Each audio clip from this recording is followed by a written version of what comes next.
everybody, welcome to the Ronline Report. I don't know how many of these things I've done. It's coming up on 200, and I should have had this guy on a long time ago, but as usual, I'm a flake. But here he is today. You know him as the Haas, Fouad Abiad. How are you, sir? I'm good, man. How are you doing? I'm doing well. What's going on? Well, I'm going to lead with my first question because I haven't seen you on stage since the 2017 Arnold Classic, where I was super impressed by you and didn't know. Actually, I did know you were competing injured at the time, but that's the last time I saw you, and I haven't seen you compete since. Was that your last show? I hope to God it's not my last show. Well, because that was the last time you competed. Yeah, no, it was such a disappointing. It was a really disappointing showing for me because I tore my quad 3 weeks before that, and just the whole carb up and everything leading into the show didn't go the way we wanted, and my body just did not look right. So, yeah, that was the last time I competed, and I'm hoping to be able to rectify it before I retire. Okay, well, when are you coming back? Is there any timeline? I've tried to come back every year since. Oh, every time I come back, I don't know, man. I don't know if it's genetic or it's just the way I train, or I don't know what it is, but every time I get close to a show, something happens. And I think it's almost like the closer I get to the show, the stronger I get, and the better I feel and the harder I want to train, and then something just snaps. So maybe it's time for the pink dumbbells and the machines only. Huh? I was thinking that for this. I'm thinking that for 2020. I got to make it to the stage. Man, yeah, because I mean, I've been watching your videos. I follow you on Instagram, and you're enormous as ever. What are you, about 280, 290? I walk around like 280, but I think we're just starting. I'm actually starting something I've never done before, which is like a lean mass program. Oh. So I'm trying to actually reduce my body fat while maintaining or increasing my muscle mass just a little bit. It's something I've never done. Usually my off seasons are just eat whatever the fuck you can eat, get as big as you can, get up to 305, 310, and then come back to about 260 on stage. That's kind of how my whole career has gone.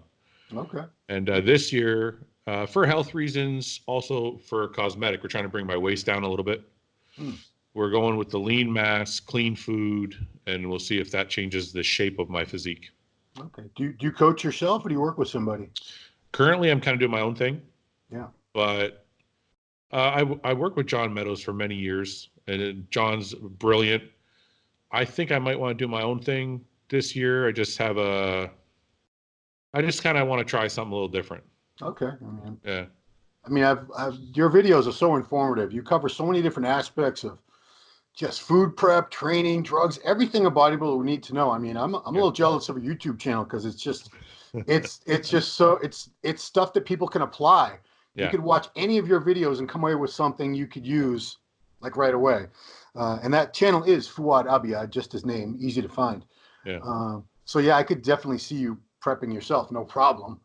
Yeah, I don't think I will, like when it comes down to actually prepping for a show. Yeah. And it's funny, I think the average person doesn't understand this. They think, well, you're a professional, why don't you prep yourself? Yeah. It's not really the amount of knowledge, it's the way your mind works. You know how it is when you're in a prep mode. Yeah. There's much more on the line now than there used to be. So contracts, there's a lot more on the line to lose if you mess up that last 5%.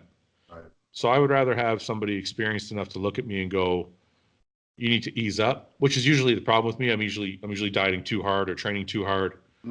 I need that set of eyes there to go, okay, calm down, take the cardio away, reduce the sets, don't diet so hard. Maybe let's increase your food a little bit. Yeah. Because I'll just keep going. I'll bury myself. And that's why coaches are important sometimes, just to pull you back, if anything. I find that coaches serve two very different purposes for different levels of people. The people who are, the Instagram people who I'm going to do a show, I'm going to turn pro next year. Yeah.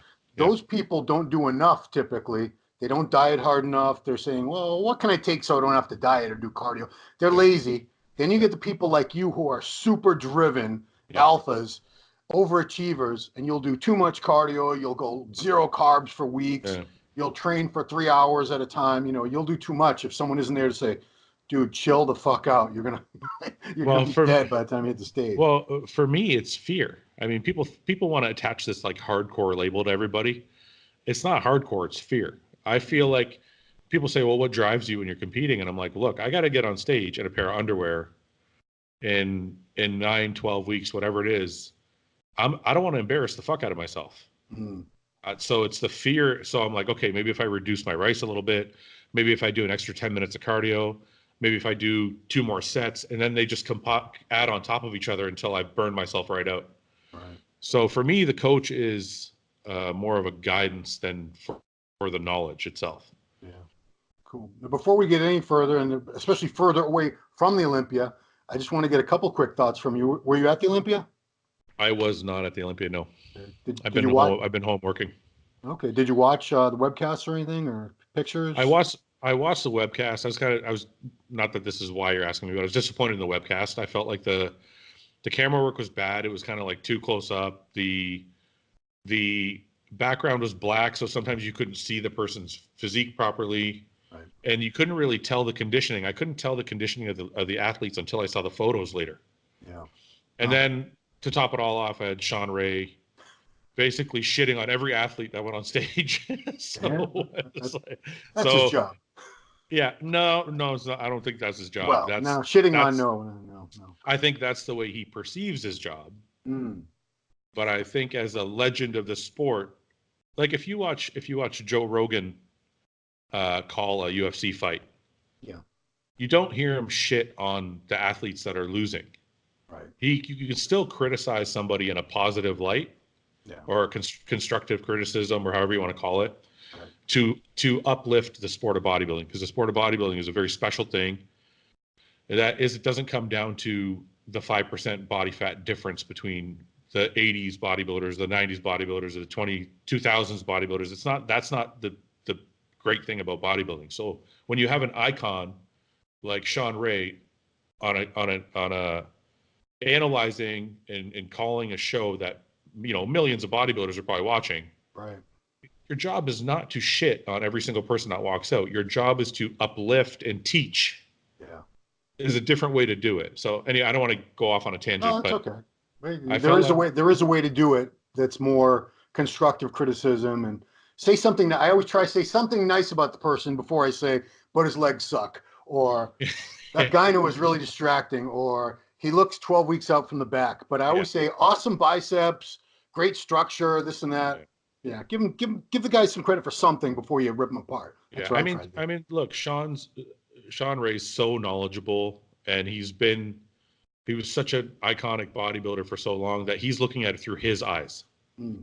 So I think if you're looking at something through your lens, he's totally, you can totally say whatever you want because you were top 5 at the Olympia for who knows how many years. 13, 14, yeah. It was That's while. Right? So he has a right to say whatever he wants in that vein of him being Sean Ray. Mm. But when you're the Olympia, you're calling the Olympia for millions of people, it's not your job to break down the sport. It's your job to uplift the sport in any way possible. Yeah. It's funny. People were talking about on the MD forum, people were talking about, they were being critical of Sean, and a couple names came up for people that they would like to see do that commentary for the stream, and your name came up more than once. Well, that's actually extremely flattering, and I would love to do that. The only difference is I don't have the experience. I have the experience. I don't have the knowledge that Sean Ray has. Okay. See, the thing that's wonderful about Sean Ray doing it is he has the wealth of knowledge to pull from the 80s, the 90s, the 2000s. Like, you have a lot of experience there to pull from. I don't know bodybuilding before the year 2000. I didn't start until the year 2000, and I didn't even follow it. So I don't know enough to, comment on some of the things he said. Yeah. But I can comment on what's there. I would be more than honored. But I don't know if they ever even asked me. But I think that's what it should be. I think you should be just commenting on what's in front of you. You don't have to reference Mike Mentzer and Sergio Oliva and that stuff. But anyway, I'm going way off on a tangent now. Yeah. What do you think about Brandon Curry as Mr. Olympia, though? I thought Brandon had the perfect package that day. I think I think I did a different show where I called that Brandon was going to win it probably 5 or 6 weeks out. I just think he brings the full package. I couldn't pick Rolly because I don't know. Sometimes Rolly brings it, sometimes he doesn't. Yeah. So that was a tough one to And he did. predict. He didn't. He was injured, Yeah, but whatever. that's As right. yeah, but he didn't. He So didn't. Yeah. so then I thought Bonac wouldn't be able to overcome Brandon's size because he's progressed so much in the last couple of years. Yeah. Um, Hadi, I thought was going to lose because he's too short. He's just going to kind of give up the same thing that Bonac is giving up. You know what I mean? Like Brandon's a taller bodybuilder, not a taller, but taller than them. Yeah. Um, I kind of thought it went the way I thought. Hadi was a last minute jump in, so I thought Dexter probably was going. I had Dexter in third. Right. So the only thing that moved was Hadi jumped in and Dexter moved back a spot. So it kind of played out the way I thought it was going to play out. I thought Luke, Luke was tired after a year of dieting pretty much. Yeah. And it was evident that's not Luke. That's a tired Luke. Right. And then I had Juan Morel higher, but Juan kind of missed the mark because he kind of over dieted and whatever. And so everybody had their things where they moved around. The breakout star had to have been Patrick Moore, though. Yeah. Yeah. I mean, everybody. I had guys messaging me going, "Don't you think Patrick Moore should have won?"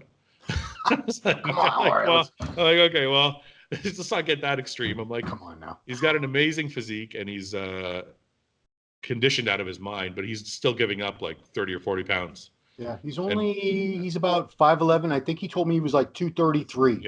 Yeah. So he's giving up 20 pounds to like the bigger guys. But if he can put on that 20 pounds and keep his waist where it is and still come in that condition, it's going to be tough for people to beat him. Boom. So Some people were saying they felt Hadi could have legitimately won. Did you ever see him as a threat to actually win? no, I thought he was shredded. I thought he looked great. I had him in second myself. Okay. So Yeah, I had him after the first night. I had him battling him and Brandon for the win. Yep. But I had Brandon ahead slightly. Yeah. I had Hadi in second, Bonac in third, and Dexter in fourth. That's how I would have had it. Okay. But I wouldn't have had Rolly in fifth. No offense to Rolly. I don't know Rolly that well. I'm not friends with him. I don't think he's a bad person, but just objectively speaking, I thought Rolly was a little off. He was. So maybe Kuklo could have snuck ahead of him. Yeah, I would have had no argument with that. Yeah. I believe Bumstead, is he the first Canadian to win an Olympia title? Chris Bumstead? Unless you count, I think Claude Gruel won a Masters Olympia. I guess we should count that, right? It probably mattered. If anyone knew, I said, Fouad will probably know the answer to that. Just pure luck, I know the answer to that. But I think he would be upset if we didn't mention him. Claude Grew from Montreal, everybody. Yeah, that's awesome right. delts. And what was the other division? Yeah. But yeah, no. Chris has kind of put it all on his back, man. I mean, the guy was built for it, really. So, Chris is extremely impressive. He's actually made for Classic. The class itself, I was a little confused by how they judged it, though, because they put Chris in front of Breon because Chris is more the classic look. Right? Yeah. Or not? Yeah, they put Chris in front of Breon, but they put Peterson in front of Keon because he's more of a bodybuilder. Right. Because he's more complete. So it's confusing because if you're going with a more complete argument, you would have put Breon in front of Chris. Absolutely. But do you see what I'm saying? It seems to me like they're finally starting to judge it differently from bodybuilding. No, and they should. So I think Chris should have won. But what my point is if you're judging it based on classic and who's classic and who's not, I thought Keon should have been ahead of Peterson. If you're going to be consistent, yeah. That's what I'm saying. Not because Peterson's physique is crazy, but I think the way Peterson looked that night, he probably could have won the 212 class. Yeah. Well, so. I think if he had come in the way he looked like a month out when he was about 205 or 210. Yeah. I don't know if Kamal would have been able to handle him. I don't think he's got a crazy physique, man. Like I see him as a great 212 bodybuilder. I think he will be. So 212, did you see Kamal clear winner in there? Only because I think Derek Lunsford left the door open for him. I don't think he's a better bodybuilder than Derek, but I think Derek was off a little bit. He was holding a little bit of water. People, I think, are also a little confused. They're like, he's holding a ton of water. I'm like, I don't think he's holding a ton of water. I think Kamal is an older bodybuilder, and Derek is a young bodybuilder, and his muscles just not really mature yet. So it's not going to look like Kamal's, even if he is shredded. Right. But he was a little off, and I think they rewarded Kamal for it. Fair enough. Yeah. All right, enough about these guys. Let's talk about Fouad Abiad. I know a lot of the viewers are familiar with your career, but some of them I'm sure are not. So let me run it down real quick. 2006, you turned pro at the Canadian Nationals, super heavyweight and overall, and did the Atlantic City Pro just a few weeks later, I believe. Don't talk about that one. That Well, one didn't happen. That one didn't happen. I mean, it took a lot of balls to just jump in there like that anyway. I got to give you credit. Yeah. 2009, this is where you started your run of second places. Second place is Dennis James at the Tampa Pro. And that was probably one of the better Dennis James that I can recall seeing. No, can I tell you the truth about that show? Sure. Dennis admitted to me the following year at the Arnold Classic at the Expo in Columbus that I should have beat him at that show. And so did George Farah, because George Farah was coaching him. Wow. And because I think it was Dennis's last year. Wow. And I don't know if they were doing like they wanted him to qualify for the Olympia or what, but I know I had him beat. And that was actually the first time I ever felt like I was on stage and I should have won and I didn't. I was like, and most of my earlier, like 2008, 2007, my placings, I was pretty happy with them. I try and be as real as I can with my placings. But that show, I was like, I know I should have won that show. And then when Dennis confirmed it, I was like, okay, that means something. Yeah, that means something. Did he win with a perfect score on the sheets? I don't know. I don't know what the scorecard said. I never asked. Because, I mean, maybe you got some first place votes and it came down to just a few points. Possible. 2011, Flex Pro in Los Angeles. You took third place behind Evan and Dexter. You also you beat Dennis Wolf at that show, as well as another big Canadian, Ben Pekulski. 2000 Toronto, you would have won, except for Victor Martinez showed up. Should you have won that one? I don't know. I wasn't at that particular show. No, you know what? When I saw the pictures, people would look at the photos and say, "Oh, you should have beat him." And I'm like, "You guys don't understand the difference between 2D and 3D." Because at 2D, I have a wide clavicles, like my shoulders are wide. So when I stood next to Victor, I looked like I compared in size, but I was more conditioned. So people thought, well, you should have beat him. And I'm like, no, because when you turn us sideways, he's got those big billowing hamstrings and his back is like a turtle shell. And it's like, he's just too 3D. I couldn't pull past him. I didn't. And the same thing happened to me in 14 against Branch Warren.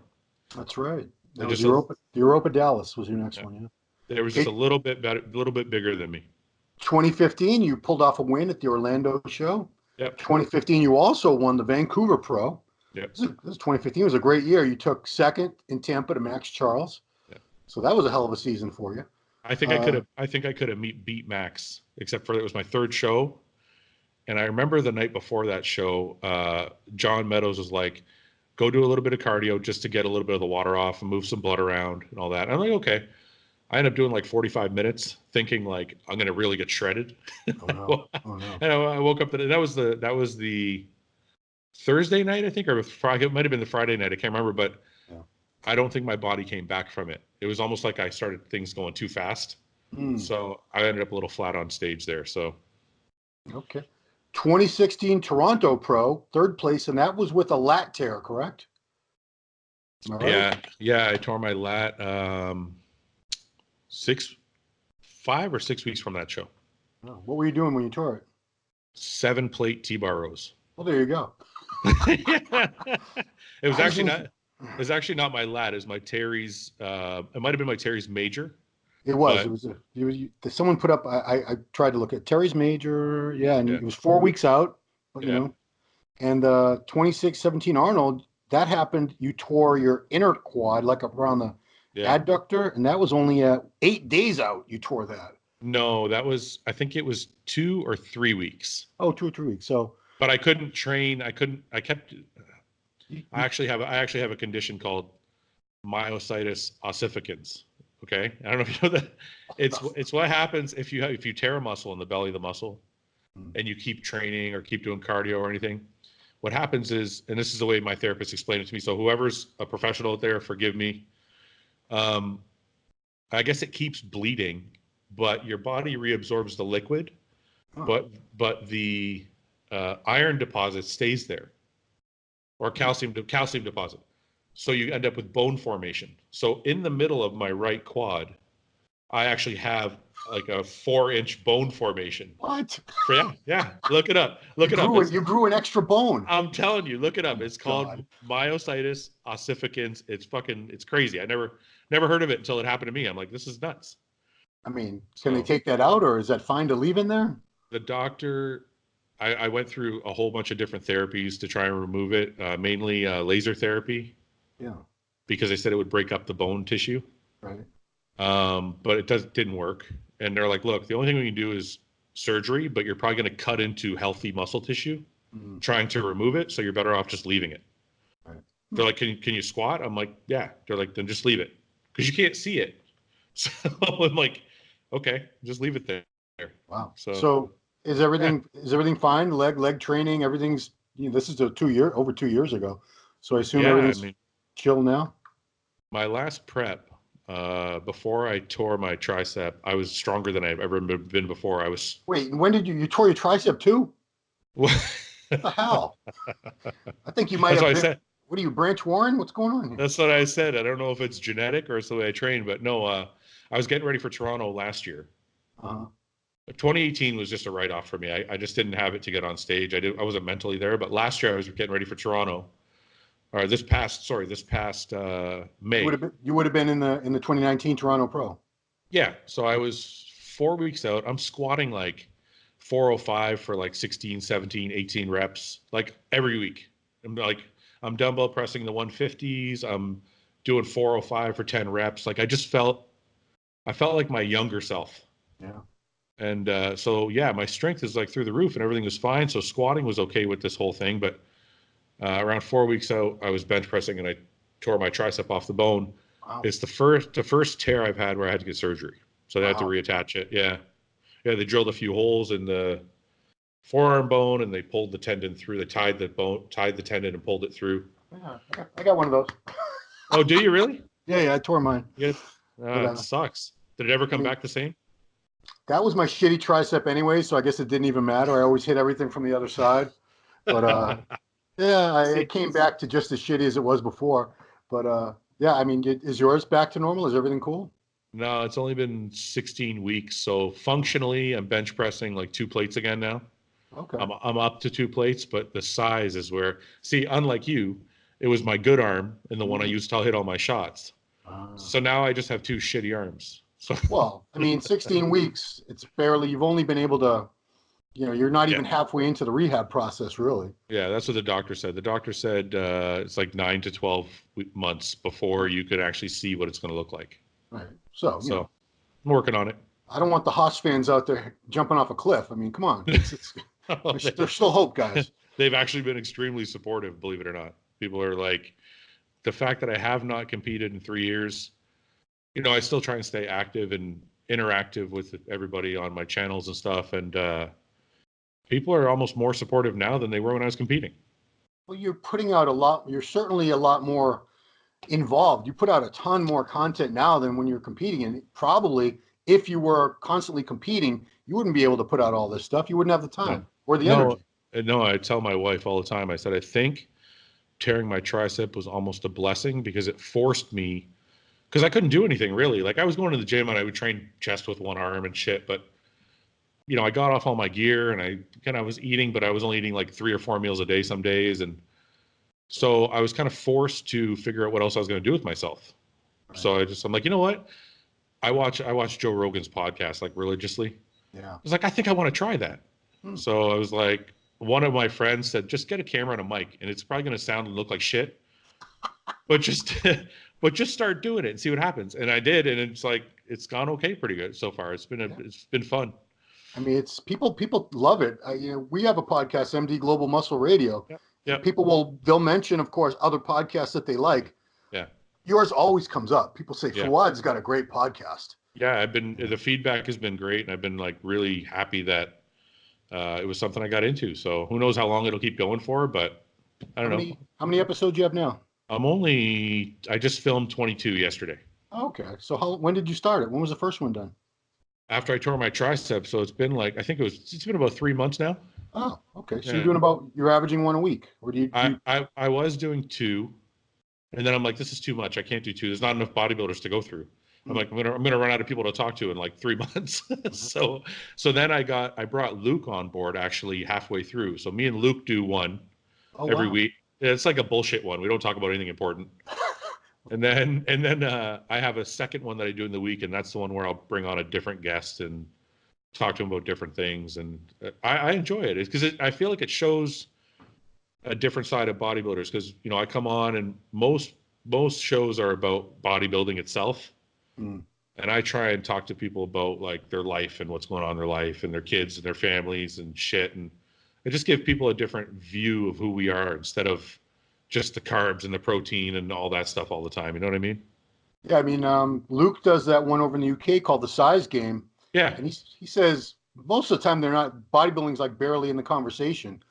It's Yeah. movies and sports and sex, Yeah. drugs, rock and roll, whatever they want, whatever people want to talk about. And yeah, Yeah. because I get tired of talking about bodybuilding. I get tired of listening to bodybuilding talk. And I'm sure, you know, Yeah. do you have two different names for the two different podcasts? Yeah. The one I do with Luke is called Bodybuilding and Bollocks. And, and the one, and the, well, it was Bodybuilding and Bullshit. And then Okay. somebody made me realize that Nick Dragili already had Bodybuilding and Bullshit. So I was Oh, like, okay, we guess we got to change it. So we changed that. And then my original podcast is called The Real Bodybuilding Podcast. not to be So confused with the 2008 book, Real Bodybuilding. Yeah. you had that shit ready. Look at you. I did because I was like, because I saw real body. Well, I'm hoping people will be looking for your podcast and they'll find my book. I'm Because sorry, man. I had no oh, idea somebody already dude, used it's that. it's only going to help me. Don't worry. So, Okay. so you got that going on. When did you start a clothing line? Hoss with two S's. Yeah. Hostile Brandwear. When did that get going? Well, listen, I've always done the clothing thing. This is actually one of the things I've been really bad at my entire career is the business of bodybuilding. And you look at people like Flex Lewis, and you look at people like Jay Cutler, and you look at Jason Ha, even though Jason did it after he was retired. Yeah. But Flex and Jay are primarily the ones I look at and go, wow, these guys have amazing careers. And while they have amazing careers, they've been able to build this business empire. And I was always envious of that because my career was always focused on bodybuilding. And I didn't want to bother with t-shirt. I would come up with a t-shirt. It would sell some. I'd run out of stock. I didn't care. Like, it was a really shitty business person, put it that way. Yeah. And this time I said to myself, okay, I'm going to do this right.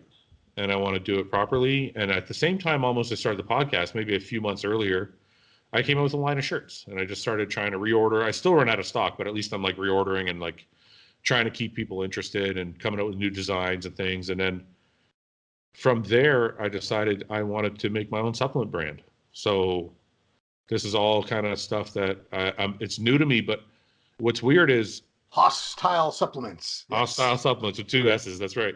Right. And the strange thing is my wife has always asked me, like, what are you going to do after bodybuilding? I really had no idea because I don't have any interest in anything else. I went to school to be a police officer. So I was like, I don't know, maybe I'll go back and try and be a police officer.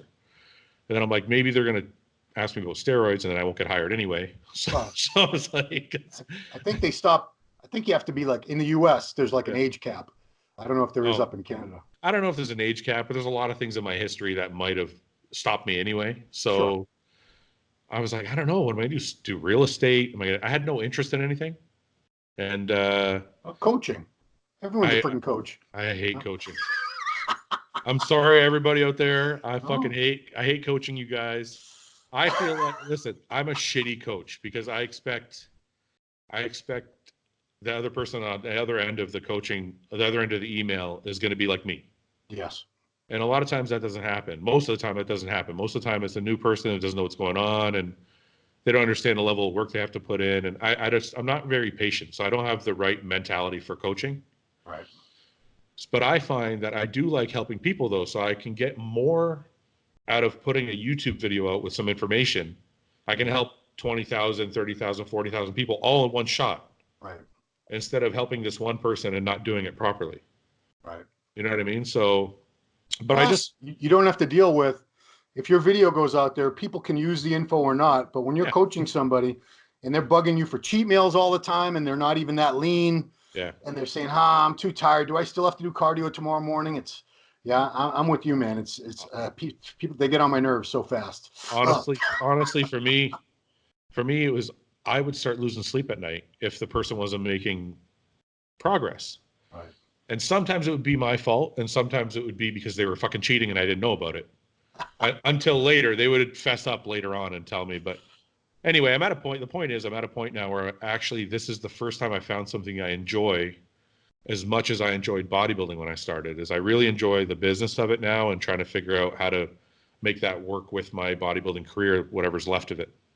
Yeah. And when you say whatever's left of it, I mean, I think you have, as Jay Cutler would say, a lot of gas in the tank still. You know, if you can just stop getting hurt. Well, that's the problem. That's the problem. I mean, listen, mentally and in my heart, I could do this for another 40 years.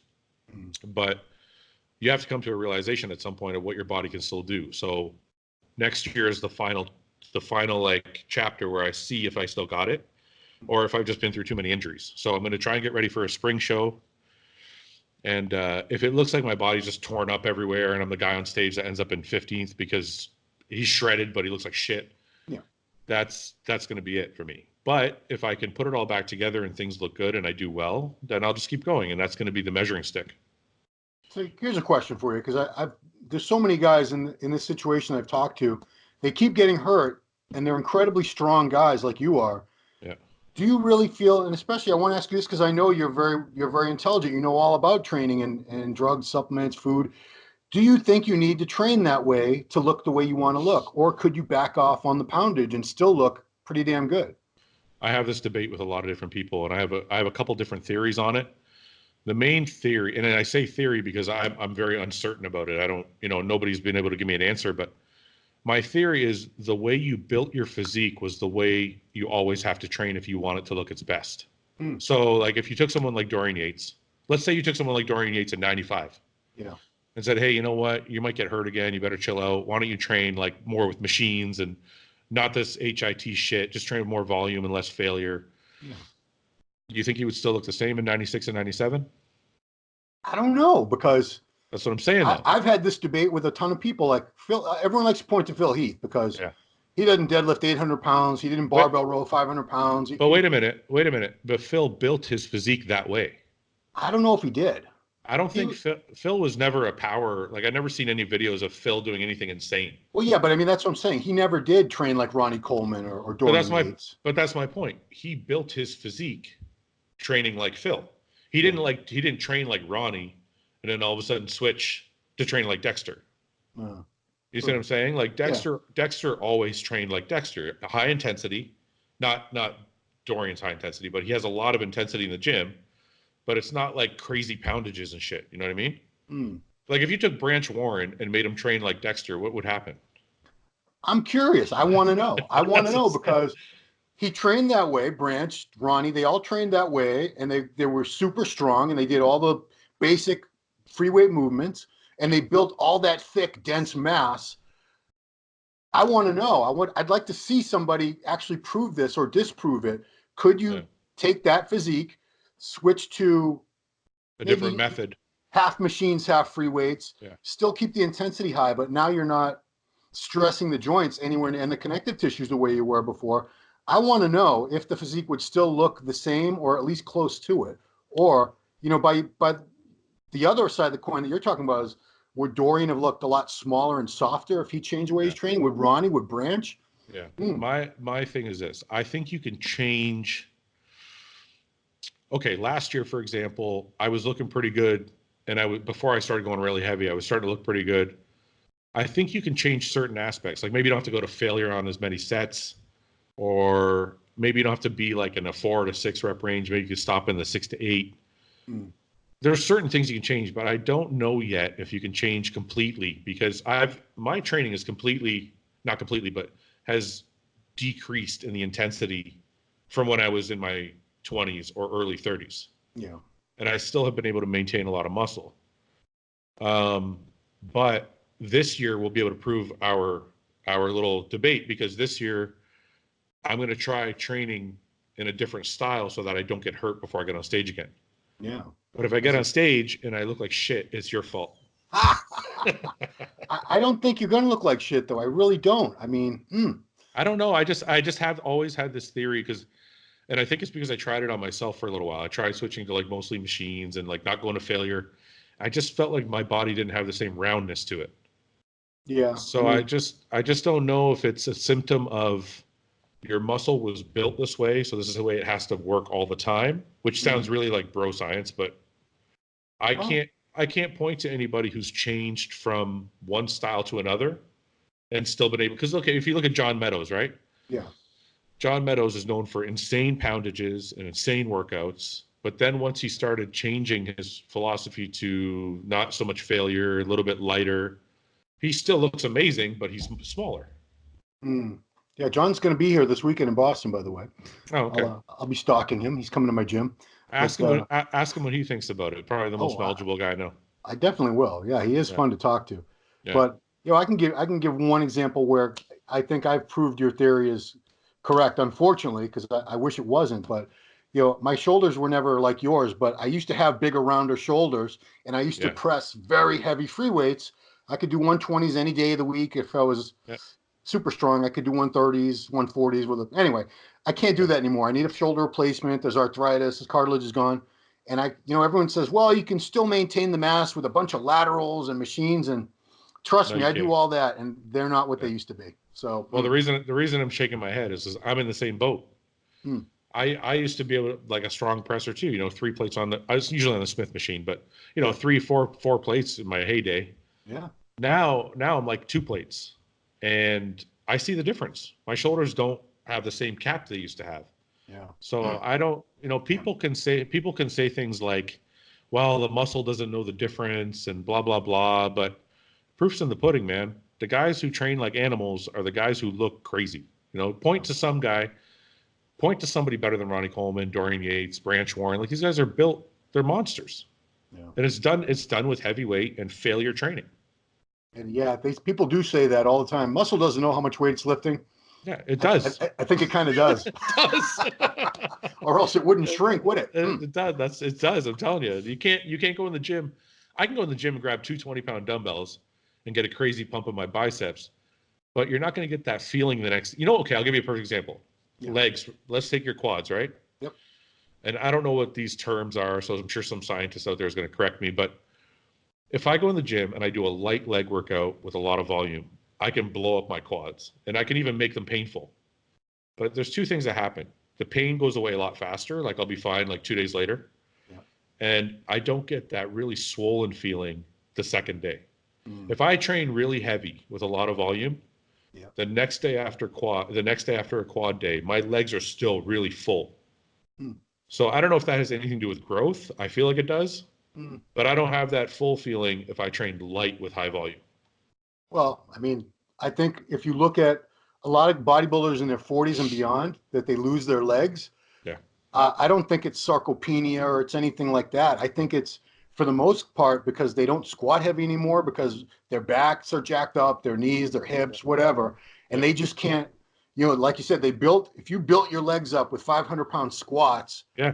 and now you're doing 225 on a Smith machine, and you're doing some leg presses and hacks. Yeah. Yeah, you're not going to have those big, giant, thick, full quads anymore, most likely. Yeah. That's what I think. And it might be a bro science thing or an old school thing to think, but proofs in the put. I mean, I've been through it. Like I haven't squatted properly in 3 or 4 months now, and my legs don't look the same as they looked when I was squatting. Mm. So, Right. Mm. I mean, I Wow. don't know. Boy, what a disturbing conversation this is. No, I see. This is the thing.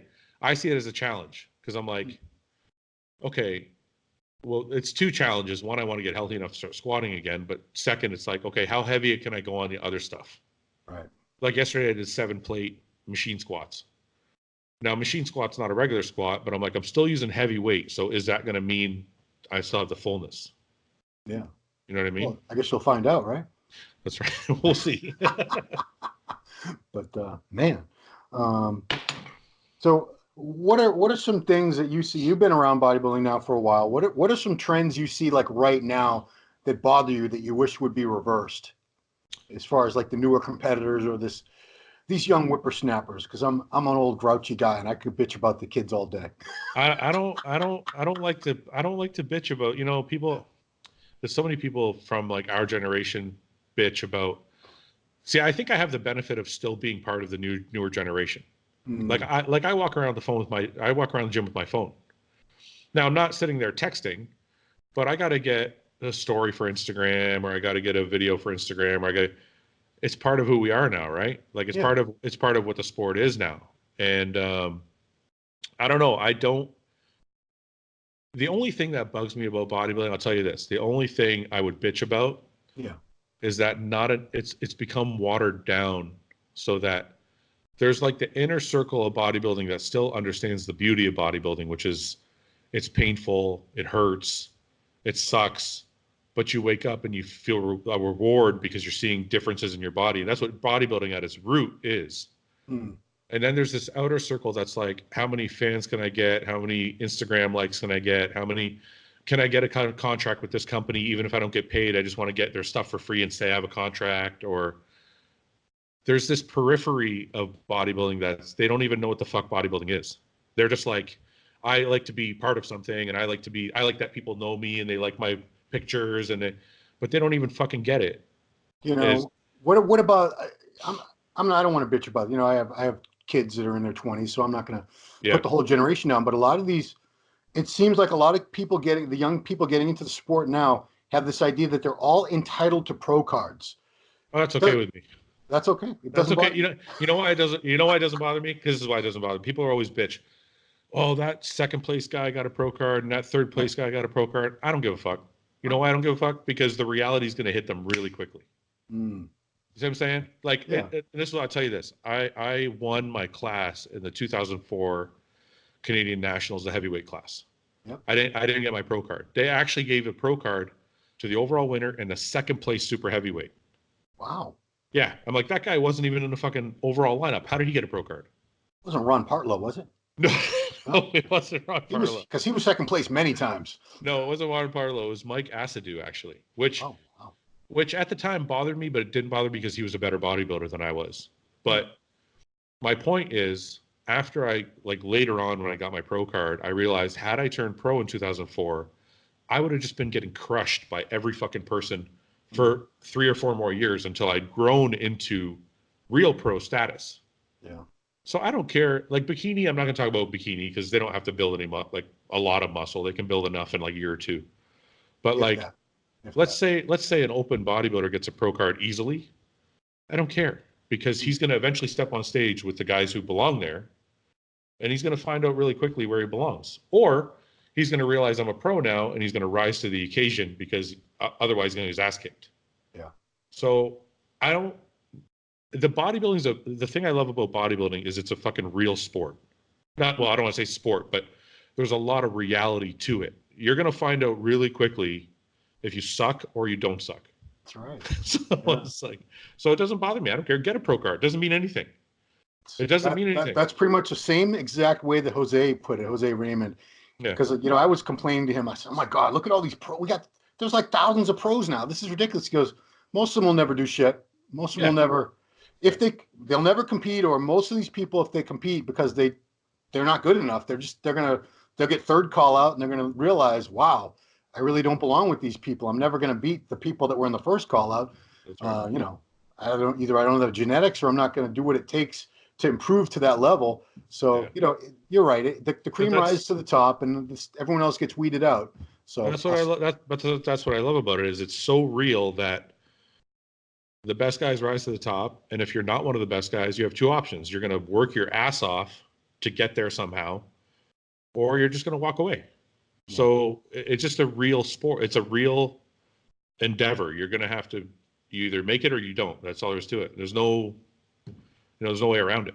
All right, I'll stop complaining. All right, that actually helped a lot. Thank you, Fouad. Well, the one thing you can complain about is getting an IFBB Pro card used to be a lot harder, and it had a lot more. It was more of a status before because so few were given out. Right. But because of all the introduction of all these other classes, they can't keep it like that. They have to populate the classes, and then so now I think of it in a different way. Now I'm not like, okay, well, it's not a status thing to have a pro card. Now your status is where did you place as a pro? Where did you end? Where was your career like? Yeah, because in my general area, I'm not. in my general area, there are dozens and dozens of people with pro cards now, men and women, in various Yeah. divisions. Yeah. Many of them you would walk right past in the gym. You would never Yeah. think, "Oh my God, that's a pro." You just walk right past and go, "Ah, that guy, they're in good shape." But you Yeah. never go. You know, I'm a little older than you, so I remember when turning pro back then. When a person turned pro, they were like top 5 Olympia material most of the Yeah. time already. Yeah. That's how good you had to be back then. Yeah. You know, Kevin Leveroni turned pro. He got second place in Olympia. Flex Wheeler immediately second place in Olympia. Chris Cormier, those guys back then, they immediately, if you were good enough to win the USA or nationals back then, you were awesome. Yeah. No, I understand. And even when I turned pro in 2006, coming up through 2003, 4, 5, we had Nimrod King. I don't know if any of you know Nimrod Of King. course, I know Nimrod. Yeah. Well, you do. But I don't know how many Oh, listeners okay. do. But Nim was like 250 pounds shredded all the time, like just a freak. And yeah, you knew the guy. You knew that had to be a pro. There's no way that wasn't a pro. Yeah. But at the same time, there wasn't any classes when we started. Like there was bodybuilding and there was fitness, and that's it. Yeah. So if you weren't massive, then you obviously weren't a pro because there was only open bodybuilding. There wasn't even 212 back then. Right. So now you have classic and men's physique, and some of these guys, not to put them down at all. I think they still work hard, but you know, you can be pro and be 210 pounds, and you in clothes you might not look any different than the guy at the gym that has a great physique. Yeah, and I mean, So I can put down the old guys because I just turned 50.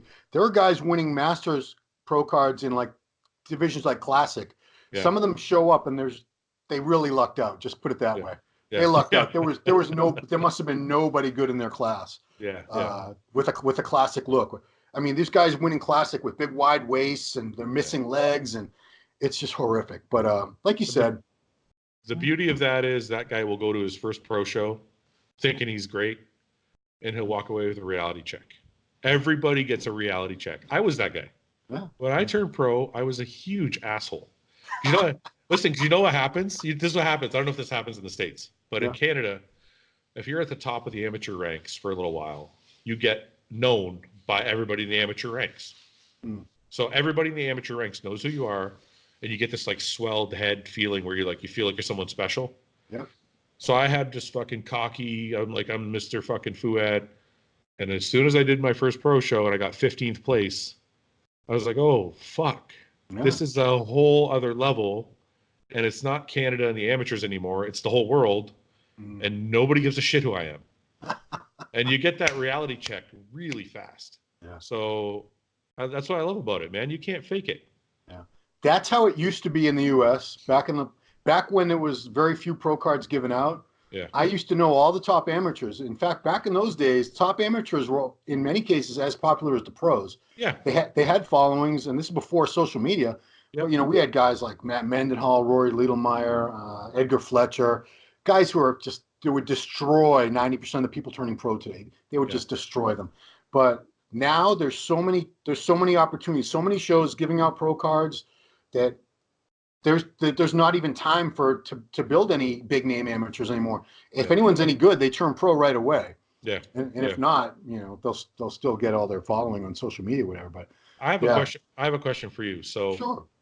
let's take Kevin Levrone because he's probably one of the greatest bodybuilders of all time, Yeah. right? Everybody thinks, well, Kevin would kill everybody from today's day and age, right? Yeah. That's quite a possibility. But I always wonder this. Bodybuilding is one of those sports where you can never judge two people unless they stand next to each other. Yeah. So who does Kevin look most like? Phil? Probably closest to Phil, right? Physique wise. Mm-hmm. So if you took Kevin at his best, and Chad Nichols told me this, I don't know if it's true. I think he trained him at this time, but Kevin at his best is about 238 pounds. Yeah. Okay. Phil Heath at his best is like 256, 257. Debatable. We don't know what he really weighs, but yeah. Well, that's what's reported. So let's say he's in the 250s, right? Let's say he's 250. Yeah. So that's 12 pounds of muscle. That's a lot of muscle. Yeah. So what I'm trying to say is it's easy to look at a photo and say Kevin would kill everybody. But if Kevin stood next to Kai or Kevin stood next to Phil, would he really kill them? Or would it be like we talked about with the Toronto, where once you turn them sideways, it's a different story? You know what I mean? Like the 3D look. There's only one guy that I would feel confident in saying would kill everyone today, and that's Ronnie at his best. Yeah, but Ronnie is a today, in my opinion. Ronnie's not a '90s guy. Ronnie's a 2000s guy. I mean, well, I'm saying like the Ronnie that won the '98 Olympia. Yeah, I know. He could. These guys today, come on. But Ronnie's the GOAT. That's like, right. You're picking the greatest of all time, but we're just saying as a whole. You know what I mean? Yeah, because I never say Kevin would destroy all these guys today, or Sean Ray would destroy all these guys. I'd want to see them next to each other. Yeah. Argue, anybody can make and you see all these pictures juxtaposed. Yeah. People make threads on the forums or they post it on their social media comparing this guy to that guy. And it's just pictures. You need to see, like Bob Ciccarello always says, you got to be there. It's true. Because it's really fun to do. And I like seeing these little debates. But if you actually put Flex Lewis next to Lee Priest, I think Flex Lewis wins. Yeah. I mean, I would have loved to see both of them at their best next to each other. I'll tell you that. Yeah. It would be a battle. I don't think either one of them would destroy the other. Yeah. I mean, Flex Lewis at this year's Olympia is going to be exciting to see. Man, Flex at like 225, 230. I know. Yeah. I know. Because can you imagine with him not having to suck down to 212? Yeah. Dude. I don't want to get too excited, but yeah. I honestly think he would have had a very good chance with that look that I have in my head of him of being. He would have won the Olympia this year, maybe. He would have given Brandon a battle. I'll tell you that. I think even with the Flex 212 Olympia look, he still would have been in the top 5. Oh, absolutely. Conditioning, just based on conditioning. Well, conditioning, shape, and structure. I mean, very complete. Yeah. But, him at 230 in that condition. I don't know if anyone could have handled that this year. Yeah. Well, I mean, he would be like a hottie, wouldn't he? He'd be in set. I think Brandon might still be able to cover it. Well, Hottie does not have a pretty physique. He's got a brutal physique. I think Flex has enough aesthetics. That's a good way to put it, though. If anybody ever described my physique as brutal, I would be in heaven. I would put you in that category. Absolutely. Yeah, you were a big MFer the last few times I saw you. Yeah. But interesting. All right, well, I've taken up enough of your time, Fouad. I want to make sure everyone gets to your where they need to go. So YouTube, the channel is Fouad Abiad. Yep. All your podcasts are also placed on there as well. There. Yep. And you can find the podcasts are also on like SoundCloud and those things. The YouTube channel is Fouad Abiad, and in the description of the podcast there's links for SoundCloud, Spotify, iTunes, and the only other thing I have is www.hostile.com is the website. Hostile. And I put up a lot of stuff on Instagram too. So if you find me there, it's at Fouad Abiad. Yep, Fouad Abiad, just the name. It's easy to spell. There's not too many vowels. It's just I wouldn't call it easy to spell. It's like Bob Smith. Same thing as Bob Smith. It's not hard. Fouad Abiad. Yeah, I could probably spell that if I had to. If pressed to, I could do it. I don't think you could. Fouad Abiad. No, I could. If somebody had a gun to your head and they said, spell this name, you think you could spell it? Fouad. Did I get it right? Yeah. Fouad. I did it. Yeah. Well, hopefully I'll never be in that situation. Yeah, exactly. Cool, man. Well, it's been good catching up with you, Fouad. Congratulations on all the, you've turned into quite the media guy, which, I never saw coming, but you're damn good at it. I got to give you credit where credit's due. You're damn good at it. Thank you very much, man. I appreciate that. And I can't believe you've only been doing these interviews and podcasts for a few months now. That's crazy. Yeah, honestly, I appreciate it. And I didn't see it coming either. And I said to my wife after the first few and the feedback I got, I'm like, I think people actually like what I'm doing. So it's exciting. It's a new thing for me. Yeah. Like I said, I haven't heard one unkind word about you. It's all people they love your content. So by all means, keep doing what you're doing. You're doing a hell of a job. And people Thank you very much, man. Thank you. I appreciate it. Thank you for having me on, man. I appreciate absolutely. That too. Appreciate you coming on. Yeah. So everybody, thanks for watching the Ronline Report with this man, Fouad Abiad. We'll see you next time.